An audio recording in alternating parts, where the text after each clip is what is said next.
Tech Tuesday, sponsored by CPR, Cell Phone Repair. We're living local. I'm Ashley Missouri here at Cell Phone Repair. Joining me now, Brad McClellan. Thanks so much for having me. Okay, this go round, we're talking about water damage, which, especially being here in the low country, I'm sure happens a lot. Tell me some of the things to think about when you've dropped your phone in the water or even in the toilet. Happened to me before. Yeah, sure. Well, let's start with like the basics. So whether it's fresh water, salt water, brackish, toilet water, or maybe you just left your phone in with the dishes, we can usually fix it for you. We see about an 80% success rate with phone repairs that have been water damaged. Now, some of the most important things to think about are getting that phone quickly to us.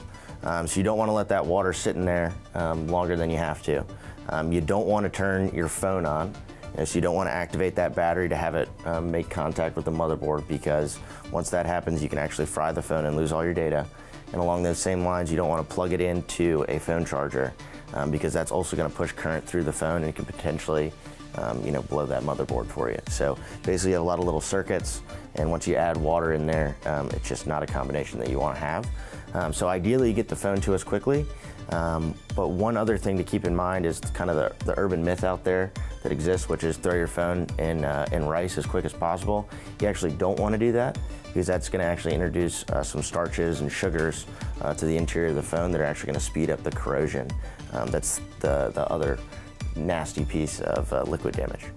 So what are the signs that your phone actually needs to come in here and be seen by a professional? Yeah, sure, great question. So you've actually got some liquid damage indicators in a device. Now it kind of varies depending on where the device is. Right here we've got an iPhone 5. So if you pull the SIM tray out, you're going to be able to see a liquid damage indicator in there. You've got one in your charge port and auxiliary cable inputs here, so you'll be able to see them in there as well. It's basically a white dot that turns red when you introduce liquid into the phone. So that's a great reason to come in. But a lot of times people know that their phone's been waterlogged. If you go into the pool with it, if you dropped it in the ocean, or maybe you just dropped it in the toilet, whatever that issue might be, maybe you just got a little water on the exterior, bring it in just so we can pop it open. We're not going to charge you to open the screen and just see if you need our help or not.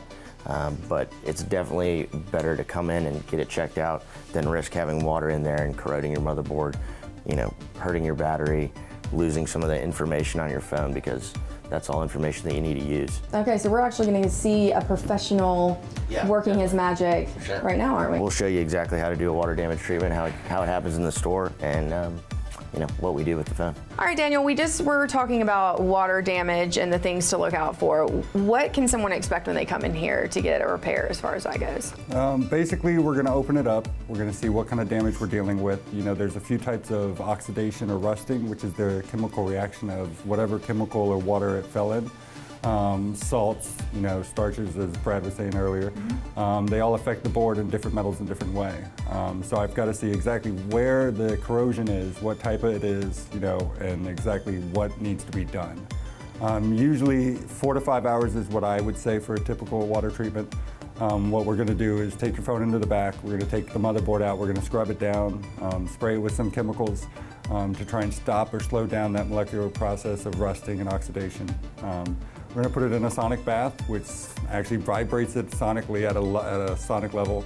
It actually tries to separate that water from the board. So I'm actually going to put it in water with other chemicals to actually solve the water damage process, which a lot of people don't realize. But it's kind of like oil and water, how oil separates from water. These chemicals are going to separate the water from your board and basically going to vibrate it to the point where it separates. And then I'm going to stick it in a dehydrator and it's going to dry out. I'm going to see what it looks like. We're going to do some more cleaning, and then we're going to figure out after that, if it's repairable. If I need to replace your screen, if you need a new charge port, if you need a new battery, if your ear speaker's not working or things like that. It can be a pretty lengthy process. I've replaced everything from, screen, battery, charge port, basically almost everything on the phone except for the motherboard. And then other times I've had to replace just the motherboard and everything else has worked. Because let's be honest, the insurance, a lot of times I've had insurance and it does not always insure you. No, it doesn't. So, no, not really. You got to really pay attention when you get the insurance. you said it's about a 4 to 5 hour process? 4 to 5 hours, definitely. You know, we've got about an 80% chance, you know, of them of us being able to repair it. That's a good chance. Yeah, it's a really good chance. So, you know, like Brad was saying before, don't turn it on, don't plug it in, immediately bring it in. So. Gotcha. All right, Yeah. well, thank you so much. Thank you.